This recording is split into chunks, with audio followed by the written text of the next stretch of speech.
Good morning, Emerson. Today is Tuesday, April 15th, and the one-year anniversary of the 2013 Boston Marathon. Today, we celebrate the triumph of our city and take a look back at how over the last year we have all been Boston strong.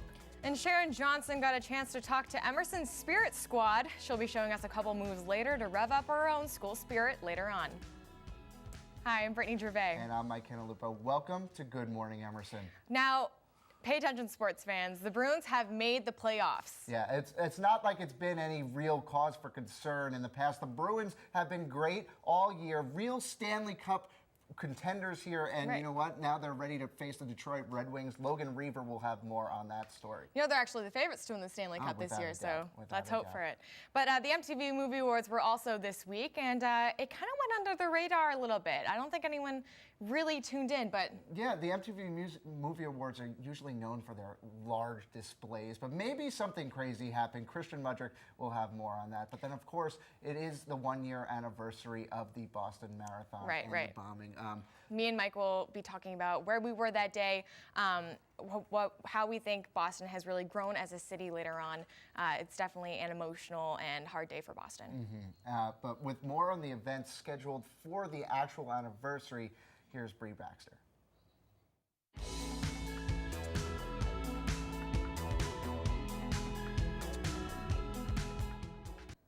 Good morning. The Boston Marathon is less than a week away, but the anniversary of last year's marathon is today.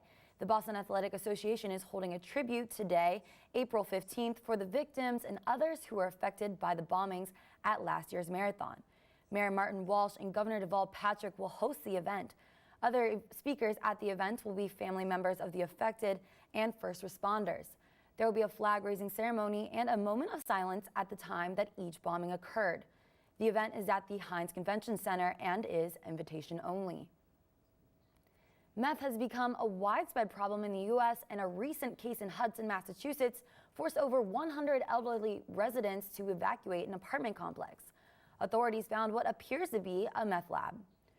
Ronald Royce and Joanna Miles were arrested in connection to the alleged meth lab.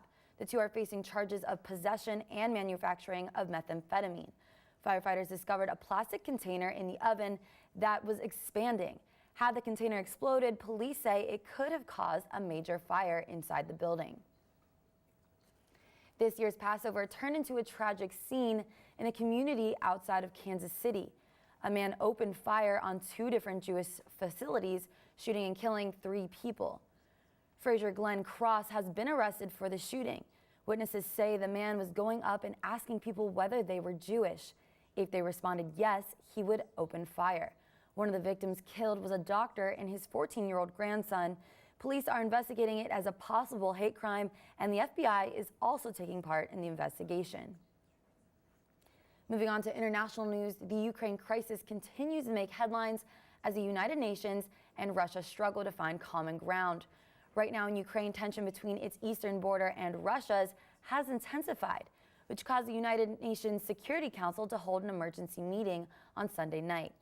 Russia called for the meeting after Kiev warned it may take military action against pro-Russia activists. Britain's UN ambassador says Russia has tens of thousands of troops near the Ukrainian border, and there are 35,000 currently stationed in Crimea. President Obama has made it clear that the U.S. will step up sanctions in energy, banking, and mining if Russia continues to tighten its grip. The relationship between the U.S. and Russia has not been this bad since the Cold War. That is all the news I have locally, nationally, and globally. Back to Brittany and Mike. All right, thanks, Bree. Now, are there any memorials in Boston that are open to the public today? Yes, there is one at the Boston Public Library that's called Dear Boston, and it's a combination of all of the notes and flowers and gifts that were placed at the site of the bombings from last year. There's also one at the MFA that's called To Boston with Love, and it's quilts from people all over the world that they made in commemoration of the last year's bombing. I have to check the one at the MFA out. That sounds awesome. Absolutely. Has the U.S. taken any other action to assist Ukraine's government? Yes, they actually are providing Ukraine the option of a $1 billion loan. Right now, they just signed it in Washington yesterday, so it'll be interesting to see what happens from there if they actually use that aid or not. Sure, we have $17 trillion of debt, but let's give them another $1 billion. Why not? All right, thank you so much, Bree. Now, Saturday was one of the nicest days in Boston that I have ever seen. And I don't want to say that Lloyd Mallison had anything to do with it, but he probably did. Lloyd, what does our forecast look like this week?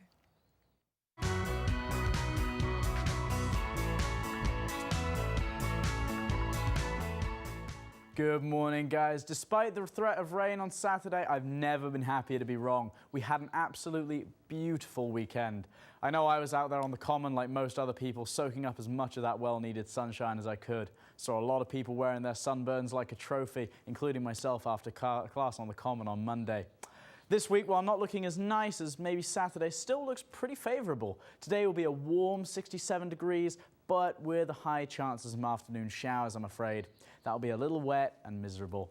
And there'll be a little wind to contend with as well. The combination of that temperature and rain will lead to a little humidity, so light layers on call for today. Tonight, temperatures will cool down to a chilly 35, but that rain will be continuing throughout the night.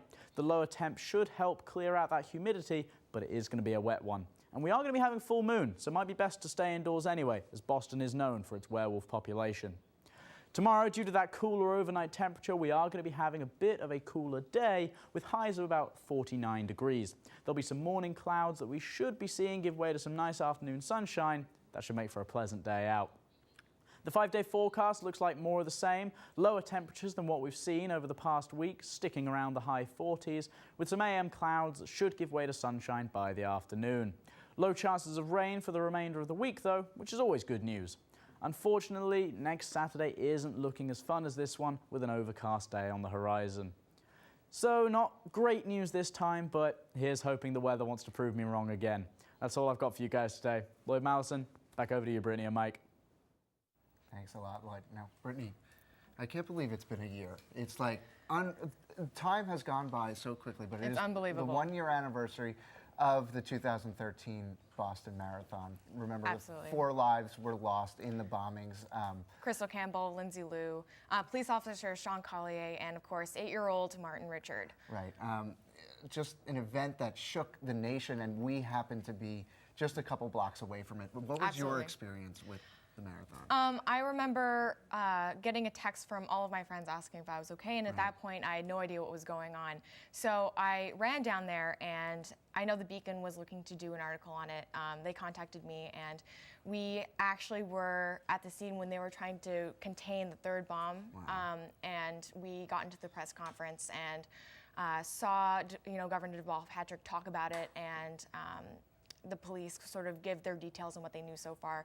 So it was definitely a busy day, and it was something that I will never forget. Right. It's a day that nobody who was in the Boston community, whether you were 2 blocks away or if you were miles away, or even if you were a part of the nation on that day, will ever forget. I know I was sitting in my dorm room. I was at the site a couple hours before I left because people started finishing, and I said, you know what, let me go to the DH. Good thing I went to the DH, right? But I went back to my dorm, and then all of a sudden I got a text from my mom, and I was shocked as to what happened. Right. But then it wasn't just the initial shock. It was kind of what happened in the days after that. That whole week. Yeah, that whole week was just madness. The city kind of shut down. But, last night I went to that Dear Boston exhibit that Bree was just talking about.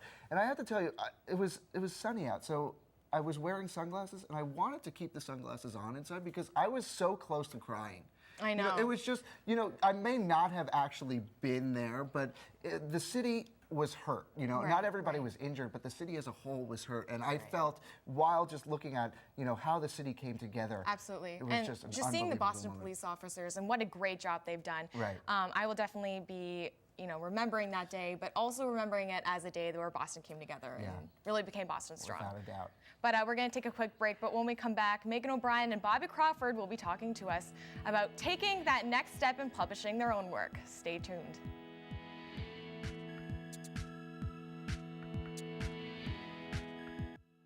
Welcome back to Good Morning Emerson. We have Megan O'Brien and Bobby Crawford here in studio to talk about publishing their own books. Thanks for being here, guys. Thanks for having us. Thank you. Yeah, guys, you're still undergrads in Emerson, and you have books published. How does that feel?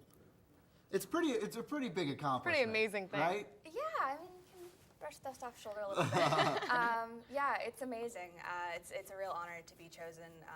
All of the other authors who submitted work were so talented too. So it's a nice pool to be among, and to be chosen was awesome. Absolutely. Now, what's it like trying to write a full novel? Because I can write maybe 2 pages before I quit. I could barely write an essay. How do you write a full-length novel? I'm going to let you take that one, seeing as you wrote a novel. Right. I wrote it for my BFA, so it was just kind of constant writing for 3 months, and hoping that it all kind of worked out and made sense. And then 2 weeks of like very serious revising to get it published with Pub Club. So it was very intense. Right. So, but yours is not a novel. What exactly No, is it is your a story about? It is a collection of poetry. It is not a novel. No. Lovely. Yes. Okay. So, what does your poetry have a certain theme to it, or is it all just kind of miscellaneously based? Miscellaneously based. That's a great phrase. I'm going to steal that. Use it in your next poetry. No, there is a consistent speaker throughout the book. There's what I would like to think is perhaps a narrative in some ways. I guess other people can be the judge of that, Right. for sure. But yeah. Now, Megan, would you want to talk about some of the main characters in your book? Sure. So the main premise of my book's a little weird. The characters exist in a world where physical attraction is literally magnetic, so it's kind of love at first sight. People stick together. Hence the name Animal Magnetism, which I was like, I saw the name and I was like, Yeah, well, that's such a cool name. Thanks. It was kind of the first thing that I thought of, actually, and I'm horrible at titles, so it just kind of stuck. But the main 2 characters, their name are Seth and Beth. Just silly. Awesome. And they both kind of have a lot of relationship hang-ups and kind of learn from Right. that, because they end up being stuck together So, throughout the entire story almost. Where can we get these novels and poetry? Well, the book release show is going to be on April 24th in the Billboardy Theater at 7 p.m., Awesome. I believe. Okay. Yes. Check it out, everyone. Thanks so much for being on Thank the you show. so much. Now, Bubba Watson won the Stanley Cup on Sunday, and the Bruins have secured their spot in fighting for the green jacket. Did I mess those up? Well, Logan Reaver has got you covered.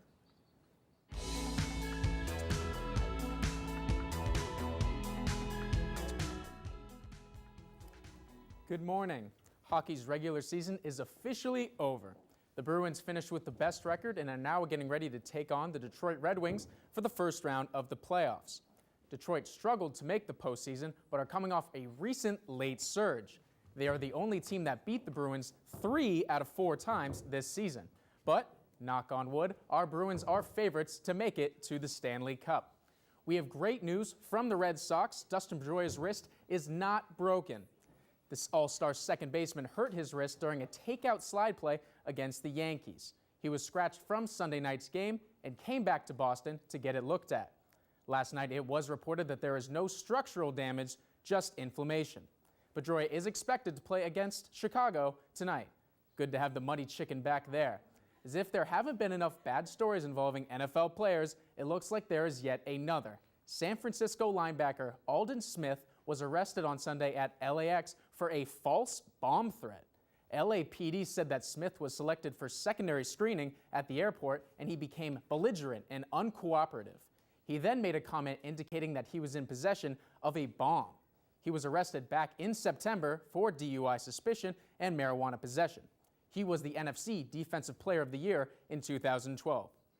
On a lighter note, Bubba Watson must love the color green. The 35-year-old won his second Masters on Sunday. He went into the final round tied with young Jordan Spieth, but he pulled away during the final holes at Augusta. Had Spieth won, the 20-year-old would have been the youngest winner in history. Watson, a fan favorite, is now the fastest golfer to win a second Masters after winning his first just 2 years ago. That is all the time I have. Back to my friends on the couch. Thank you so much. Now, what happens in Vegas doesn't always stay in Vegas.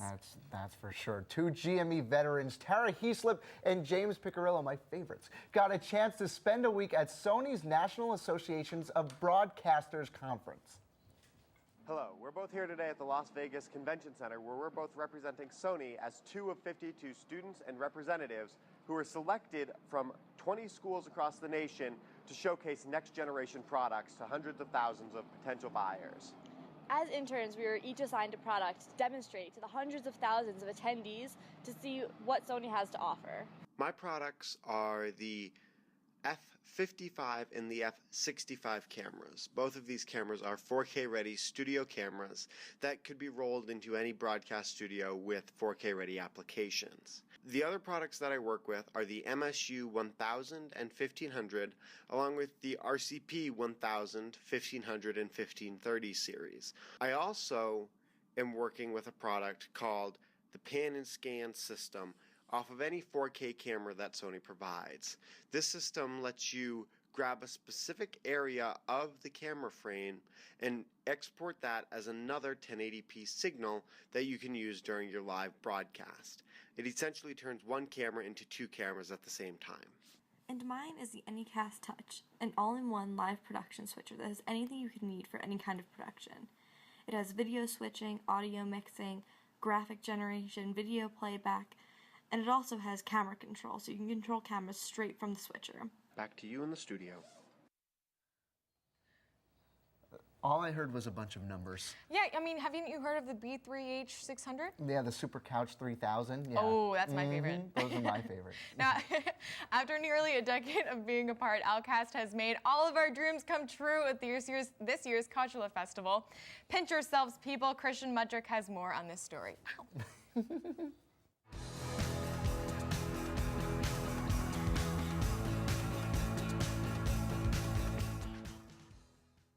Coachella got so fresh and so clean this weekend when Outkast reunited their stage presence. The rap duo took the stage this past Saturday for the first time in 8 years. Both Andre 3000 and Big Boy have had lucrative solo careers, but returned to the stage together for the good of Coachella. Interestingly enough, Big Boy's idol Prince made a guest appearance at the concert. Big Boy had invited Prince and even took a moment halfway through the show to fanboy about how Prince really smells like roses. Hoo hoo hoo. So it's not Maya Rudolph, Chelsea Handler, or Neil Patrick Harris, but Stephen Colbert who won the late night desk. David Letterman recently announced his retirement from his late night talk show, Late Night with David Letterman. There have been numerous theories and conspiracies as to who is going to replace Letterman, but the victor has finally emerged. Stephen Colbert, the satirical news host, is set to replace Letterman in the upcoming seasons. Some critics are worried that Colbert won't be able to stand alone without his uber-conservative alter ego, but I suppose only time will tell. For all awards ridiculous and unimportant, we turn our eyes to the MTV Movie Awards, which took place in LA over this past weekend. This thrown-together award show that focuses on teen favorites like Best Shirtless Performance, Best Villain, and Best Fight, rather than the legitimate awards, it seemed to go as well as possible. There were some comedic moments like Zac Efron getting his shirt ripped off and Taylor Swift getting a manicure with Conan, as well as some cliche awkward award show moments like when Amanda Seyfried couldn't read the prompter because she left her contacts at home. Mila Kunis, Jonah Hill, Jennifer Lawrence, and Jared Leto all won some awards again, and otherwise the night seemed to fly under the radar again. Speaking of that irrelevant award show, a new sneak peek for Shailene Woodley's new film The Fault in Our Stars was released at the MTV Movie Awards.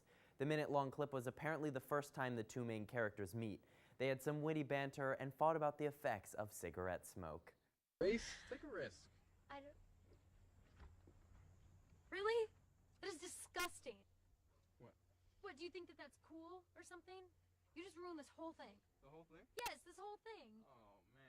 Even though you had freaking cancer, you're willing to give money to a corporation for the chance to acquire even more cancer? Otherwise, the clip doesn't reveal too much about the plots of the movie, but I suppose we could all just read the book. It'll probably be better than the movie anyway. That's all the juicy gossip I have for you today. Back to those stars on the couch. I'm going to handle this first question because I know Brittany wants to kill Christian right now. Look, I'm Canadian. I say some things differently. It's okay. It's just Coachella. We get it. Okay, all right. Which old band do you want to see get reunited like Outkast?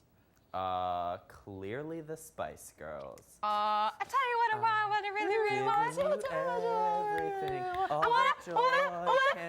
How do you feel about Colbert taking over the late night desk? Good. Good. I think it'll be hard for people to let go of the Colbert Report, but I think he'll be an interesting choice. I would have preferred to see Chelsea Handler or Maya Rudolph finally get like a woman up in the someone late night other than desk. Someone other than a programming. white man. Yeah. I mean, Stephen Colbert acting like himself. I don't know. I know, I don't know what right? that's Yeah. like. I don't know how that'll be received. Yeah.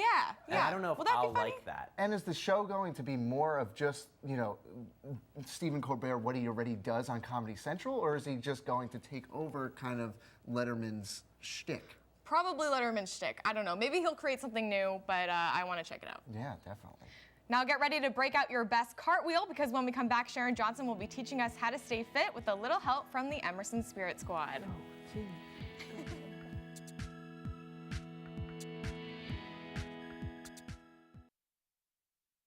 This past week, I got an inside look at Emerson Spirit Squad practice, and I got to see how the ladies are preparing for their upcoming performance.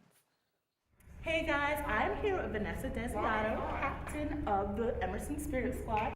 So my first question is, basketball season is over, so in this time right now, what are you guys doing? What are you preparing for? Right now we're preparing for the Emerson Dance Comedy Show, which is on April 15th, and we just performed in Acapalooza. So we've been really trying to run our routine and make sure everything looks perfect for when we show everything. So is there any conditioning or exercises that you do to, like, help you guys keep in shape, keep your stamina up? Yeah, we do a lot of like ab workouts and a lot of like squats, and we do sometimes we do Zumba moves to like make it a little more fun. Mm-hmm. And so I know you guys cheer for basketball games. So what is like the biggest difference for you from cheering on the sidelines at the basketball game and cheering, like performing on stage? Definitely, as much as we love cheering at the basketball games, like people just focus in on us when we're performing, and that feels, it's like empowering. It's a lot more empowering when we're performing because we know that they're gonna clap for us and watch at the end. It's really nice. But we love cheering at the basketball games. We love like riling up the crowd and like getting people excited about our teams. So the Boston Marathon is coming up. How do you suggest to cheer on the marathon runners? Going. Just like Big Papi said, this is our city. Just all the support we can give. I am here with Noelle, St. Louis captain of the Emerson Spirit Squad. So what kind of stunts do you do? What we usually do is 4-person stunts with 2 bases, a back, which helps support the flyer, who is the 4th person who's lifted in the air. But also what we do sometimes is a pyramid, which you combine multiple groups of the 4-person stunts to assist each other in the air to do, like showier stunts. So for the Boston Marathon, do you have any suggestions on how to cheer on the runners? What we've been taught in cheerleading is to yell with using your diaphragm and not using your vocal cords as much. So just really feel it in your stomach and project as loud as you can using all the power you have in your diaphragm.